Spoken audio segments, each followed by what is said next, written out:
Bismillahirrahmanirrahim. Assalamualaikum warahmatullahi wabarakatuh. Saudaraku pemirsa MTA TV, pendengar radio Persada FM, MTA FM, dan seluruh radio jaringan dimanapun Anda berada. Alhamdulillah, alhamdulillahilladzi bini'matihi tatimmus shalihat. Asyhadu an la ilaha illallah wa asyhadu anna Muhammadan abduhu wa rasuluh. Ayah bunda yang dirahmati Allah Subhanahu wa taala, bagaimana kabar Anda pada pagi hari ini? Semoga dalam keadaan sehat walafiat, penuh kebahagiaan dan dalam lindungan Allah Subhanahu wa taala. Amin. Alhamdulillah, senang sekali saya Azalia Latifah dapat kembali menyapa pemirsa di program Buah Hati, program yang menyajikan ilmu seputar parenting yang berdasar nilai-nilai Islami. Nah, ayah bunda yang dirahmati Allah Subhanahu wa taala, pada zaman ini kita banyak sekali nih teori-teori parenting di sekitar kita yang berasal dari berbagai jurnal, dari luar negeri, dan tapi kita sebagai umat Islam, sebagai hamba Allah, kita sudah diberikan petunjuk oleh Allah, sudah diberikan pedoman menggunakan ayat-ayat Al-Quran. Di ayat-ayat Al-Quran kita bisa belajar nih bagaimana mendidik anak, bagaimana kita mengasuh anak dalam kehidupan sehari-hari. Seperti salah satu ayat yang sudah Allah turunkan, ini saya bacakan di Quran surat Muhammad, surat ke-47 ayat ke-17. Dan orang-orang yang mendapat petunjuk, Allah akan menambah petunjuk kepada mereka dan menganugerahi ketakwaan mereka. Nah, di sini Allah sudah memberitahu kita, Allah akan memberikan petunjuk kepada hamba-hambanya yang belajar dan membaca Al-Quran tentunya. Allah juga memberikan kita petunjuk di Quran surat Ar-Ra'd, Quran surat ke-13 ayat yang ke-11. Saya bacakan artinya. Baginya manusia ada malaikat-malaikat yang selalu menjaganya bergiliran dari depan dan belakangnya. Mereka menjaganya atas perintah Allah. Sesungguhnya Allah tidak akan mengubah keadaan suatu kaum sebelum mereka mengubah keadaan mereka sendiri.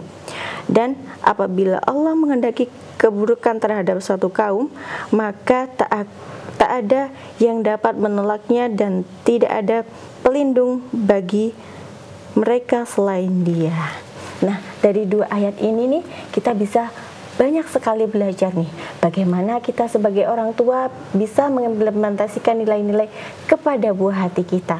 Nah, tentunya kita tidak akan membahas ini sendiri ya pemirsa. Di samping saya sudah hadir seorang praktisi parenting, Ibu Anissa Dilamsari SESPD. Langsung saja kita sapa beliau. Assalamualaikum warahmatullahi wabarakatuh, Bu Anissa. Waalaikumsalam warahmatullahi wabarakatuh, Mbak Latifah. Masya Allah, bagaimana kabar hari ini Bu Anissa? Alhamdulillah sehat. Alhamdulillah sehat ya Bu ya. Nah Ibu, hari ini kita akan membahas implementasi nilai implementasi ayat-ayat Al-Quran dalam pengasuhan. Nah, kalau dari pandangan Bu Anissa sendiri bagaimana sih Bu? Kan di zaman sekarang nih banyak teori-teori parenting, bahkan dari luar negeri jurnal-jurnalnya sudah banyak diterbitkan seperti itu. Bagaimana Bu Anissa menanggapi Al-Quran ini sebagai pedoman orang tua dalam mendidik buah hati? Iya, terima kasih Mbak Latifah. Assalamualaikum warahmatullahi wabarakatuh. Alhamdulillahirabbil alamin. Assalatu wassalamu ala asrofil anbiya'i wal mursalin wa ala alihi washabihi ajmain, amma ba'du. Rabbi shrah li sadri wa yassir li amri wahlul 'uqdatam min lisani yafqahu qawli.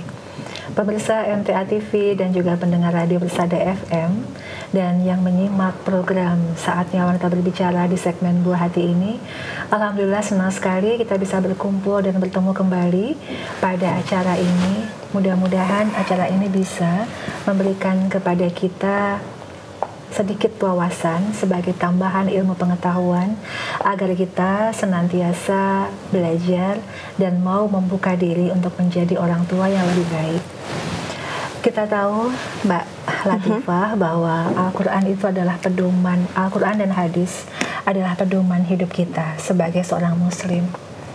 Dan barang siapa yang dalam kehidupannya dia senantiasa berpedoman kepada Al-Quran dan juga berpedoman kepada hadis, maka insya Allah hidupnya akan lebih baik, akan terarah, akan tertata, dan juga Allah akan memberikan kepadanya rahmat dan pertolongannya. Karena ini adalah merupakan kitabullah, kitab suci, salah satu mukjizat yang diberikan oleh Nabi Muhammad kepada kita kaumnya, yang mana ternyata di dalam Al-Quran ini banyak sekali terdapat ilmu pengetahuan yang sumbernya justru diawali dari Al-Quran. Kita tahu di Al-Quran ada banyak sains di sana, ada banyak terpapar ilmu-ilmu seperti pemisahan laut dengan beda warna, kemudian asin, dan kemudian ada lagi pencapaian-pencapaian tentang antariksa, di mana manusia sudah mulai untuk aktif dalam ilmu pengetahuan karena mereka mendapatkan informasi tersebut dari Al-Quran. Terkait dengan ilmu parenting yang saat ini kita tekuni, kita pelajari untuk menjadi orang tua yang lebih baik dari sebelumnya, Al-Quran ini merupakan pedoman yang luar biasa. Ayat-ayat Al-Quran, banyak sekali ayat-ayat Al-Quran yang bisa menjadi panduan kita, yang bisa menjadi petunjuk bagi kita dalam melangkah saat kita mencoba untuk menjadi orang tua yang baik. Ada begitu banyak ayat Al-Quran, namun tadi kita batasin dulu ya Mbak Latifah. Kita bagi dua dulu, ada di Quran Surat Muhammad tadi di ayat 7, kemudian ada di Quran Surat Ar-Ra'd ayat ke-11. Kedua ayat ini memberikan kepada kita sebuah keyakinan dan kemantapan bahwa petunjuk itu ada di dalam Al-Quran. Maka apabila kita dalam menjalani kehidupan kita banyak sekali hal-hal yang mungkin membuat kita resah, hal-hal yang mungkin membuat kita bimbang, maka kembalilah kepada Al-Quran, karena Al-Quran adalah petunjuk. Ayat-ayat yang kita baca di dalam Al-Quran pun bisa kita terapkan saat kita menjadi pribadi yang insya Allah lebih baik dari sebelumnya. Apakah itu kita menjalankan peran sebagai seorang ibu, seorang ayah, seorang anak, seorang istri, seorang suami, atau di dalam ranah sosial, bagaimana kita bermasyarakat, semua itu dituntunkan di dalam Al-Quran. Namun ada lagi ayat yang menyampaikan untuk menjaga diri kita dan keluarga kita dari api neraka. Artinya kita fokuskan terlebih dahulu untuk bagaimana kita mampu menjaga diri kita. Maka yang perlu kita lakukan adalah menjadikan Al-Quran ini sebagai pedoman hidup kita. Di dalam pengasuhan dan pendidikan anak yang kita butuhkan, yang kita sangat inginkan adalah bagaimana agar kita bisa menjadi role model atau menjadi teladan bagi anak-anak kita. Karena anak-anak kita adalah sosok manusia yang paling dekat dengan kita. Mereka lahir dari darah kita. Mereka dititipkan oleh Allah sebagai amanah yang dipercayakan kepada kita untuk kita asuh, untuk kita bimbing, untuk kita didik dengan sebaik-baiknya. Maka kita adalah guru pertama mereka. Seorang ibu adalah guru pertama mereka. Maka apabila guru pertama mereka ini gagal dalam memberikan pengajaran yang baik, maka bagaimana anak-anak kita dapat terkondisikan dengan baik saat mereka mulai tumbuh besar dan mulai berbaur dengan lingkungannya? Maka di dalam Al-Quran, di Ar-Ra'd tadi ayat 11 disampaikan bahwa Allah tidak akan berubah suatu kaum sebelum kaum itu merubah dirinya sendiri. Ini menjadi motivasi yang besar buat kita Mbak Latifah, bahwa kita memang diminta untuk bertawakal kepada Allah, tetapi kita juga diminta oleh Allah untuk berikhtiar. Maka program SWB ini, di MTA TV ini, kita diberikan sarana untuk bisa belajar bersama-sama. Bukan hanya ayah dan bunda semua pemirsa MTA TV, tapi juga kami pun akan terus belajar, mencoba memperbaiki diri. Karena bagaimanapun juga yang namanya manusia tempatnya salah dan khilaf. Maka Al-Quran menjadi pedoman kita yang paling utama untuk menjadi orang tua yang semangat. Kenapa? Karena tadi di Ar-Ra'd ayat 11 dijelaskan bahwa kalau kita mau anak-anak kita bahagia, maka kita harus menjadi orang tua yang bahagia. Kalau kita ingin anak-anak kita menjadi anak-anak yang santun, maka kita harus memberikan contoh kesantunan itu kepada mereka. Kalau kita menginginkan anak-anak kita menjadi anak-anak yang takwa kepada Allah, maka kita harus menjadi sosok yang bertakwa kepada Allah terlebih dahulu, memberikan contoh kepada mereka terlebih dahulu. Maka dari mana contoh itu bisa kita dapatkan? Kalau mungkin dari teman semuanya, dari ibu bapak semuanya, ada ayah bundanya yang sudah dipanggil oleh Allah, sementara saat menikah punya anak kita tidak dibersamai oleh orang tua kita. Dari mana kita bisa belajar? Ada keengganan, ada mungkin rasa tidak nyaman ketika harus bertanya kepada orang lain. Meskipun saat ini media sosial sudah begitu luas memberitakan, memberikan informasi dan membagi ilmu yang begitu banyak, namun kembali lagi terkadang kapasitas otak kita pun terbatas. Ada begitu banyak informasi yang kita dapatkan di media sosial terkait dengan pola pengasuhan anak, bagaimana A, B, C, D begitu. Dari versi ibu ini, dari versi bapak ini kok nggak sama. Maka Al-Quran adalah petunjuknya. Ini adalah petunjuk yang penting yang bisa kita jadikan sebagai pedoman. Kita buka ayat Al-Quran, kita baca, kita perhatikan ayat-ayatnya. Di situ semua banyak sekali petunjuk. Lalu sebenarnya masih banyak lagi yang ingin kami sampaikan dengan ayat Al-Quran, namun kami akan mencoba untuk sekaligus memaparkan sebisa kami, Mbak Latifah. Ada juga di ayat Al-Quran yang menjelaskan untuk kita mampu menahan amarah. Saat kita mengasuh, mendidik anak-anak kita, ternyata di Al-Quran pun ada ayat yang menjelaskan bahwa apabila kita ingin mendapatkan pengampunan dari Allah, ingin mendapatkan surga yang seluas langit dan bumi, maka salah satu yang harus kita lakukan adalah kita mampu mengendalikan amarah kita. Ini juga bagi pengasuhan orang tua kepada anak sangat dibutuhkan. Karena ketika orang tua belum mampu untuk mengendalikan emosi mereka, maka yang ada pastinya rasa jengkel saja atas lelahnya mereka, atas mungkin sikap-sikap anak-anak yang kurang berkenan, yang tidak patuh saat itu. Kalau kita mau spontan, bisa saja kita marah. Namun ayat Al-Quran memberikan kepada kita sebuah penegasan bahwa jangan marah. Apapun yang terjadi di luar kondisimu, perhatikan ayat ini, jangan marah.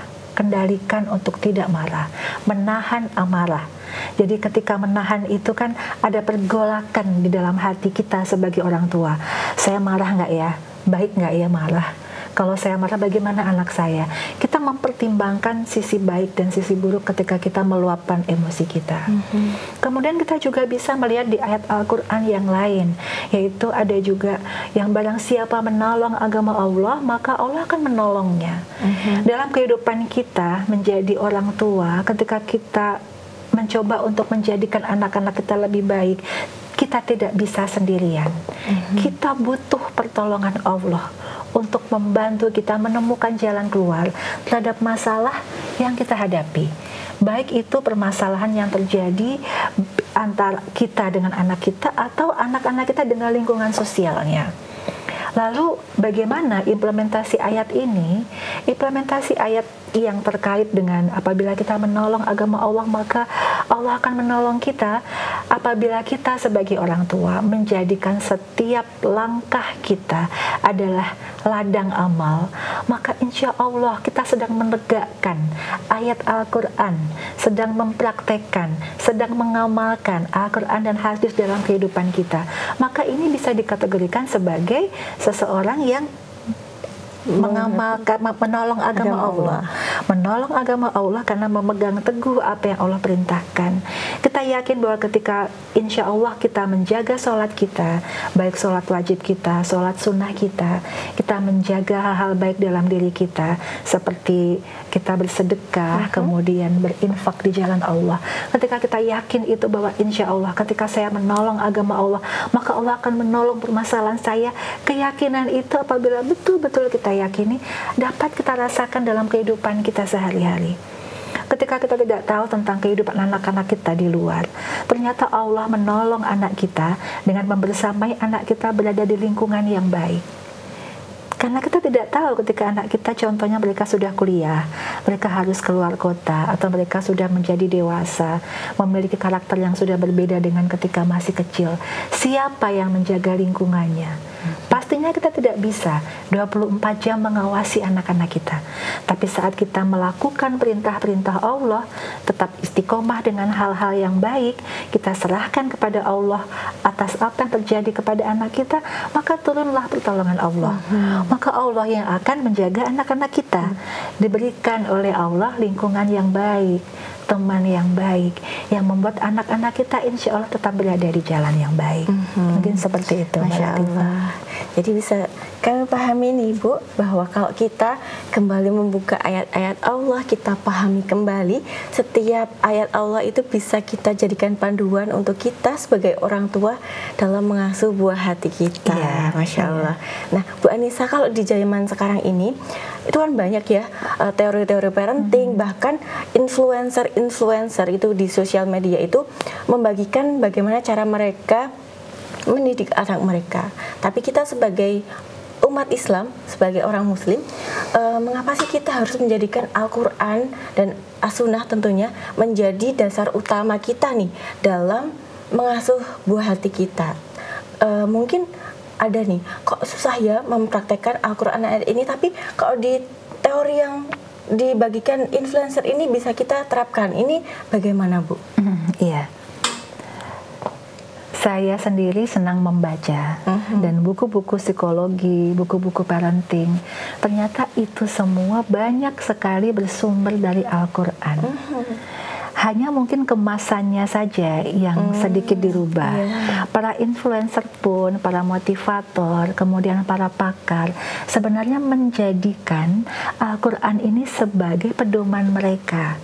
Sebagai contoh misalnya Mbak Latifah, saya pernah membaca sebuah buku untuk bagaimana kita sebagai orang tua mensyukuri kehadiran anak. Ketika kita bicara mensyukuri kehadiran anak, maka otomatis kita ingat akan Quran surat Ibrahim, bahwa barang siapa yang bersyukur maka Allah akan tambah nikmatnya. Jadi di dalam pola penyajian yang disampaikan oleh para influencer, kemudian juga penyajian yang ditampilkan di buku-buku motivasi atau mungkin para motivator yang lain, mungkin disesuaikan dengan pangsa pasar yang mendengarkan, sehingga akan lebih mudah cara penyampaiannya. Nah, ketika saya membaca buku tentang mensyukuri nikmat anak ini, saya membaca lagi bahwa terkadang kita sebagai orang tua yang kita lihat adalah kekurangannya anak. Maka saat anak mendapatkan berbagai banyak, maka saat kita mendapatkan berbagai banyak masalah dengan anak, yang perlu kita ingat adalah bagaimana pola pikir kita itu dirubah untuk mensyukuri kehadiran anak ini. Alhamdulillah saya sekarang sudah punya anak. Alhamdulillah anak saya normal. Alhamdulillah anak saya sehat. Alhamdulillah anak saya, mohon maaf misalnya mungkin ganteng atau cantik. Lalu ketika ada sesuatu yang kurang, kita fokuskan kepada kelebihan-kelebihannya. Kemudian kekurangannya bisa kita upayakan dengan kita mau belajar untuk memperbaiki kesalahan kita, membenahi mungkin ada yang salah dari cara penyampaian kita kepada anak-anak untuk membangun kembali karakter positif pada anak-anak. Kemudian saya membaca lagi di sebuah buku motivasi itu adalah bagaimana orang tua berusaha untuk memaafkan kesalahan anak-anak. Nah ternyata ini di Al-Quran juga ada. Kita temukan ini ada di Quran Surat Ali Imran itu juga untuk memaafkan kesalahan orang lain. Yang mana untuk pengemasan cara penyajian influencer buku itu pasti mereka sudah lebih spesifik. Kemudian mereka juga kembali lagi disampaikan dengan bahasa yang mudah, sehingga bisa jadi kalau tadi yang Mbak Latifah sampaikan, kenapa mereka lebih menyukai mendengarkan dari orang lain, dari buku-buku lain dan bukan dari Al-Quran. Sesungguhnya mereka yang membuat buku, para influencer yang belajar, orang-orang yang bekerja sebagai motivator, selalu mereka menjadikan Al-Quran ini sebagai pedoman, karena lengkap sekali di dalam Al-Quran panduan-panduan dan bahkan menjadi sumber inspirasi bagi mereka, sehingga mereka kemudian mengembangkan itu dalam kalimat-kalimat atau pemahaman yang lebih mudah. Begitu, jadi, Mbak. Jadi nilai-nilai Al-Quran itu sebenarnya ada di mana saja seperti itu. Betul. Tapi dari jurnal, dari influencer kita bisa menerima nilai itu dengan lebih mudah seperti itu ya Bu ya. Kalau lebih mudah mungkin tidak, tetapi mereka kan menyesuaikan dengan pangsa pasar. Kalau kita mau mengkaji Al-Quran, membaca Al-Quran, sebenarnya Al-Quran ini jauh lebih lengkap. Betul. Begitu. Lebih lengkap dan lebih mudah sebenarnya. Begitu. Masya Allah. Nah, Ibu, kalau kita melihat dari tujuan parenting dari Al-Quran ini kan tidak hanya membuat anak menjadi pintar, cerdas seperti itu, tapi juga menjadi generasi yang beriman. Nah, bagaimana sih kita sebagai orang tua bisa menanamkan nilai-nilai keimanan itu, nilai-nilai tauhid tentunya ya, sesuai dengan ajaran Al-Quran. Tapi Bu Anissa, nanti silakan dijawab di segmen selanjutnya.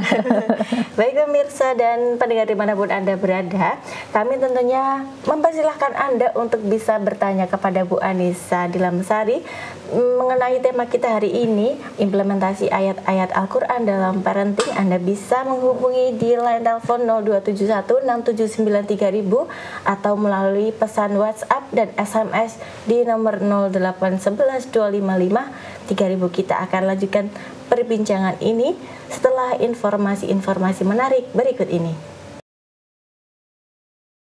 Baik, terima kasih pemirsa dan pendengar dimanapun Anda berada. Anda masih menyaksikan program Buah Hati, program yang setia memberikan informasi-informasi seputar parenting Islami. Nah, saat ini kita masih bersama Ibu Anissa Dilamsari. Bu Anissa, masih semangat? Alhamdulillah. Alhamdulillah, semangat terus ya mendampingi ayah bunda tentunya. Nah, Bu Anissa, tadi saya sudah mengajukan pertanyaan nih. Tujuan parenting Islami kan tidak hanya membuat anak-anak kita menjadi pintar maupun cerdas, tapi juga menjadi generasi yang beriman. Nah, ini bagaimana kita menanamkan nilai-nilai Al-Quran sejak dini kepada anak kita.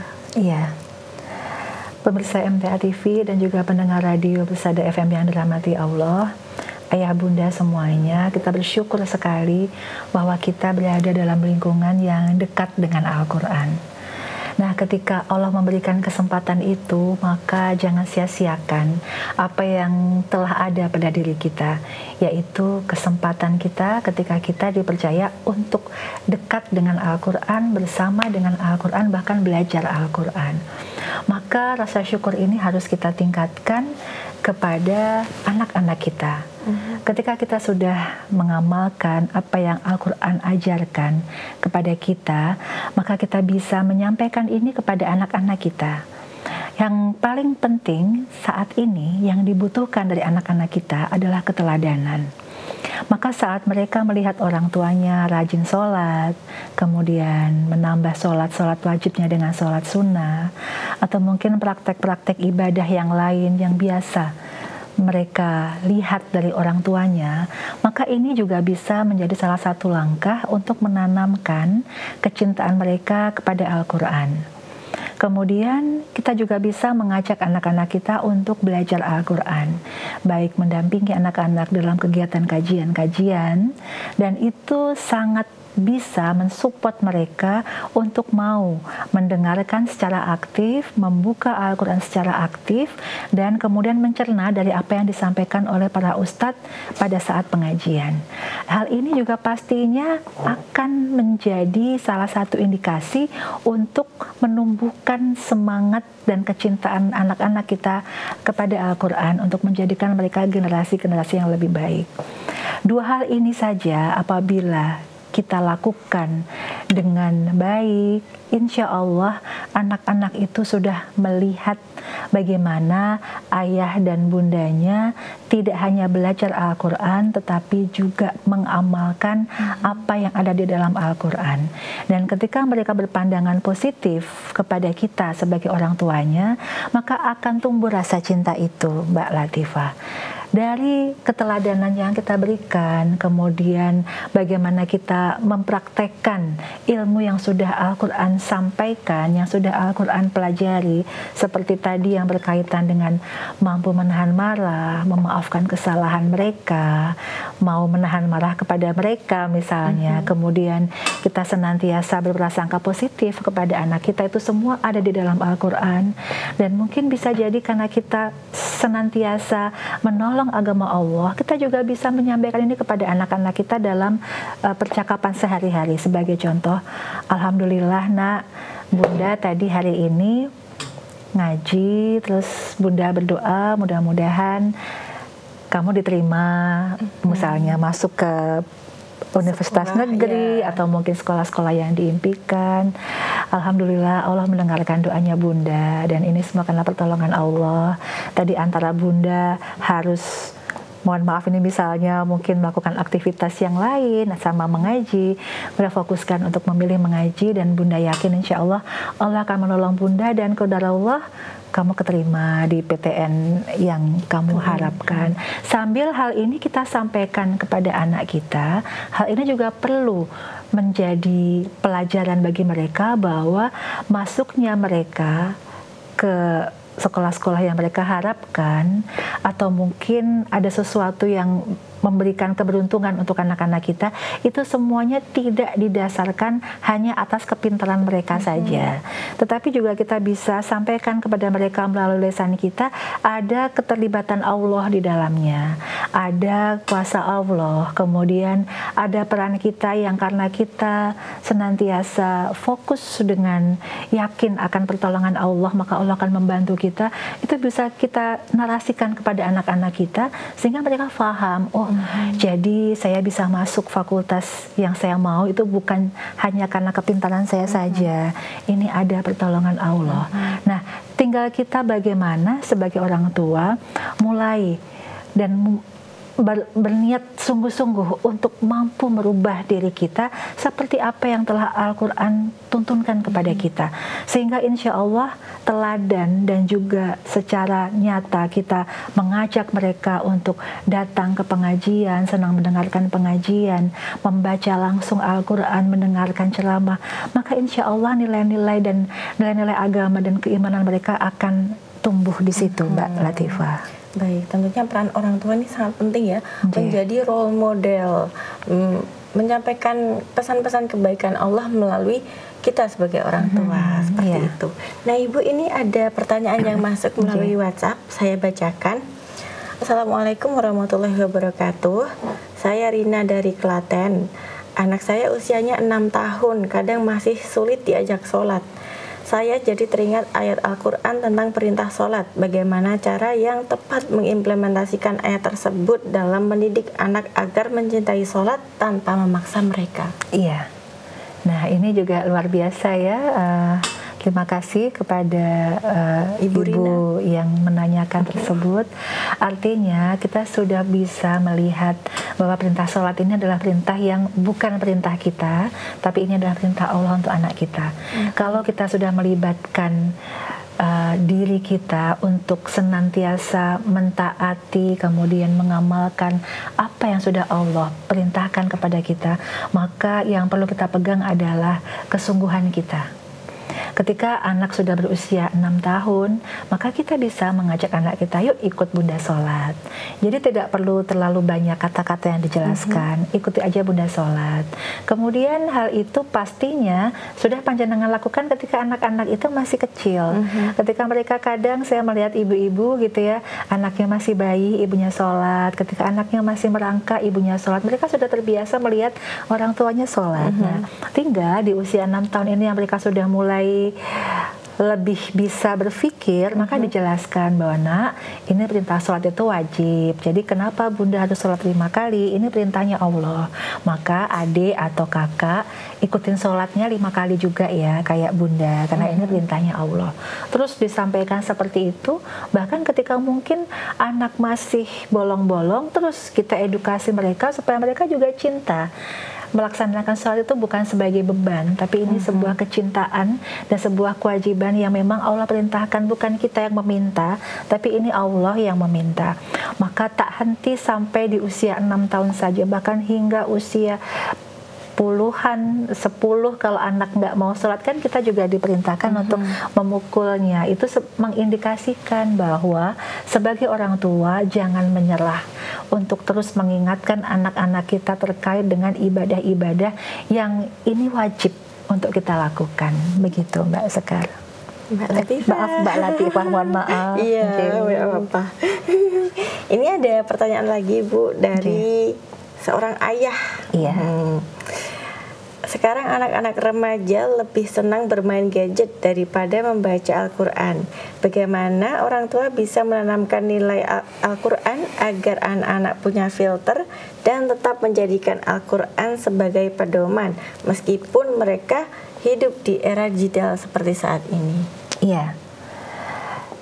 Era digital saat ini tidak bisa kita pungkiri bahwa remaja saat ini memang mau tidak mau hidupnya itu ada di dalam HP. Artinya kadang kuliahnya online atau mungkin tugas-tugasnya online atau mungkin mereka memang harus berkomunikasi dengan gurunya, dosennya dengan cepat, dengan teman-temannya yang mungkin jauh.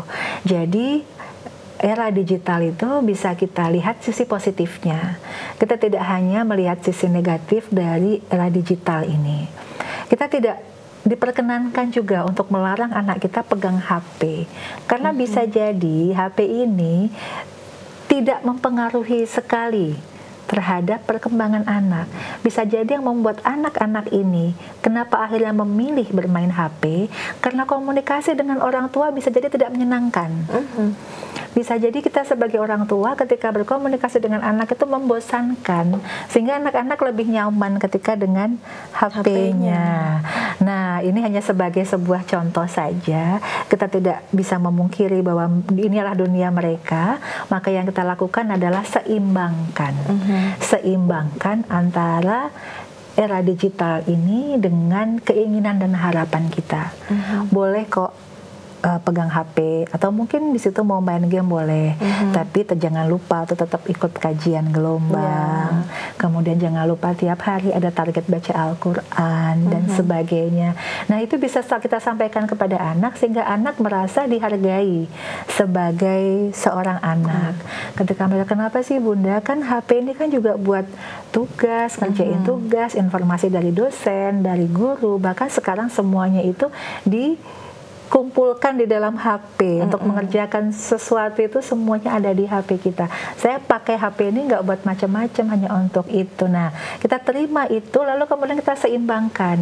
Oke Mas, kalau sudah selesai ngerjain tugas dan sebagainya, kalau sudah selesai yuk baca Qur'annya. Kemudian nanti kita ajak anak-anak untuk mungkin sepekan sekali untuk datang ke kajian. Kemudian memberikan kepada mereka pemahaman bahwa saat mengaji jangan bawa HP, saat mengaji jangan buka HP, maksud saya, sehingga mereka sudah terbiasa. Kalau kajian 1,5 jam, berarti dalam 1,5 jam itu kan mereka sudah tidak pegang HP. Itu juga bisa membantu mereka untuk tidak terlalu tergantung dengan HP. Baik, tadi Bu Anissa juga sempat menyinggung soal komunikasi nih. Nah, ini bagaimana sih kita orang tua membangun komunikasi dengan anak, tentunya yang didasarkan dengan nilai-nilai Al-Quran ini seperti apa? Ya, sedikit tadi sudah kami sampaikan, ada ayat di Ali Imran agar kita dalam berhubungan dengan anak-anak itu mampu untuk menahan amarah, kemudian untuk mampu memaafkan kesalahan orang lain. Dari dua sini saja sebenarnya sudah memberikan kepada kita clue atau petunjuk bahwa saat kita berkomunikasi dengan anak-anak itu, satu, hindarkan emosi. Kemudian yang kedua, coba untuk memahami kekurangan dan keterbatasan anak saat cerita. Nah, saat kita membangun komunikasi dengan anak-anak, biasanya ada perbedaan gaya bahasa antara orang tua dengan anak.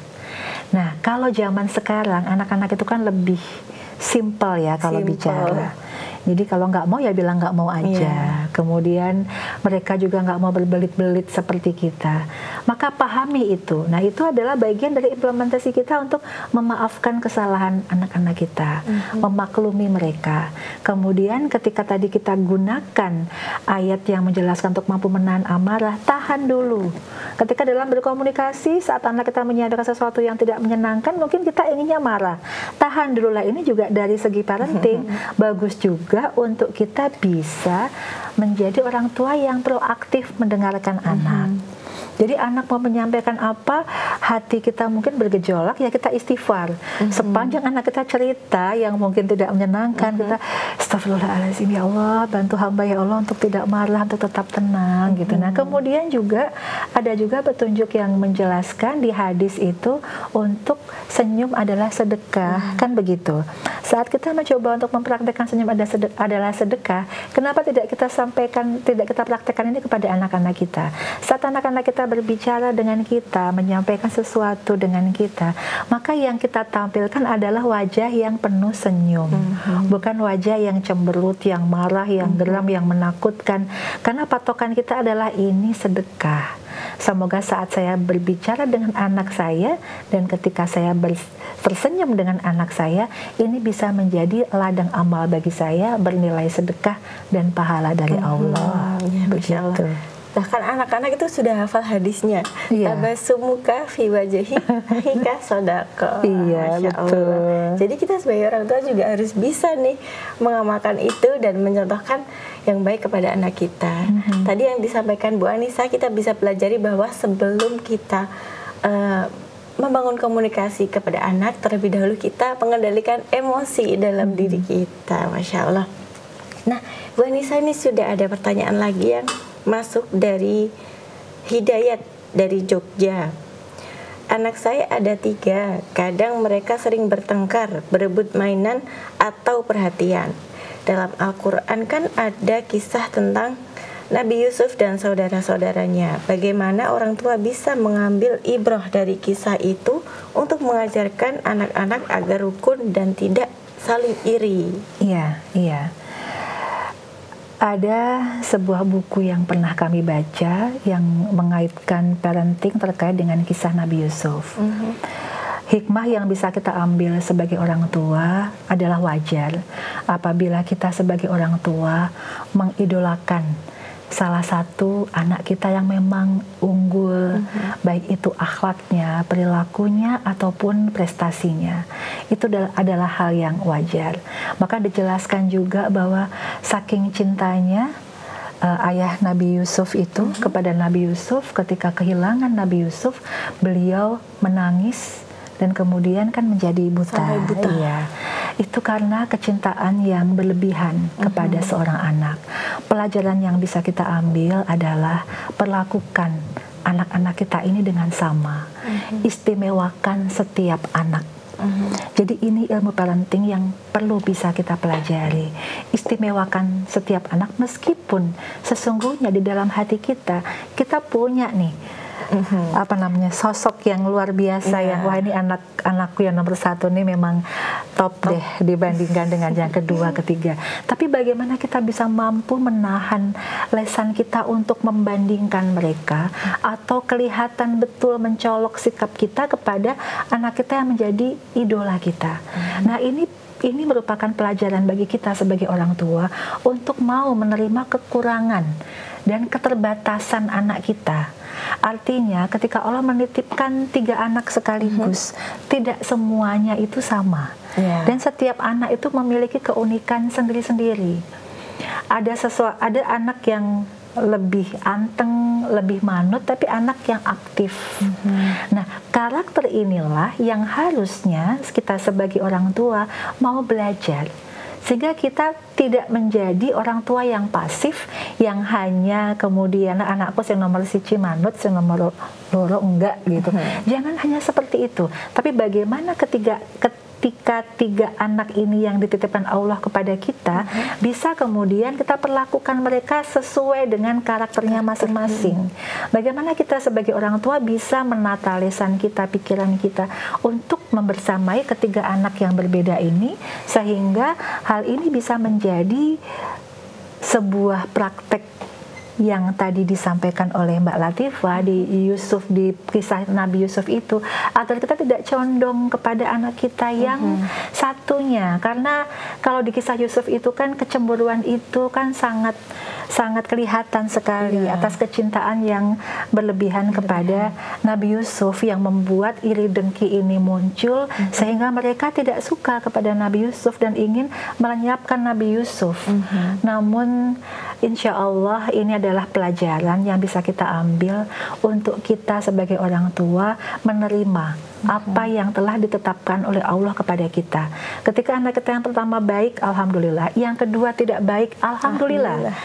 Tinggal bagaimana kita mau belajar untuk menjadi orang tua yang bisa bersikap dengan bijaksana menghadapi segala kekurangan dan keterbatasan anak-anak kita. Masya Allah, tentunya dengan memahami kondisi anak kita dan memahami kondisi saat itu, kita sebagai orang tua mengambil kebijakan agar semua terasa adil, seperti itu ya Bu. Ya, baik, Masya Allah. Ini sudah tidak terasa, sudah 1 jam ini. Mungkin Bu Anissa ada pesan-pesan ini untuk ayah bunda di rumah yang sudah menyimak.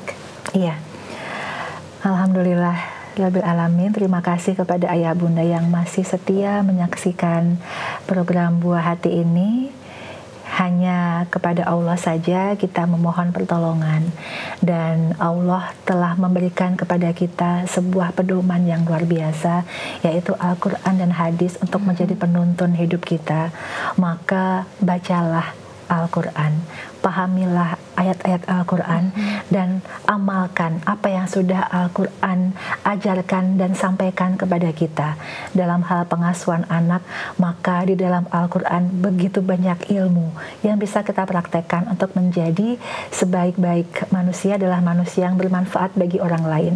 Kita jadikan diri kita sebagai orang tua yang juga bisa bermanfaat bagi anak-anak kita. Begitu. Baik, terima kasih Bu Anissa atas ilmu yang sudah disampaikan. Semoga sehat selalu. Amin. Wassalamualaikum warahmatullahi wabarakatuh. Waalaikumsalam warahmatullahi wabarakatuh. Baik pemirsa MTA TV dan pendengar dimanapun Anda berada, inilah ujung perjumpaan kita dalam program Buah Hati. Saya Azalia Latifah dan kru yang bertugas mohon undur diri. Wassalamualaikum warahmatullahi wabarakatuh.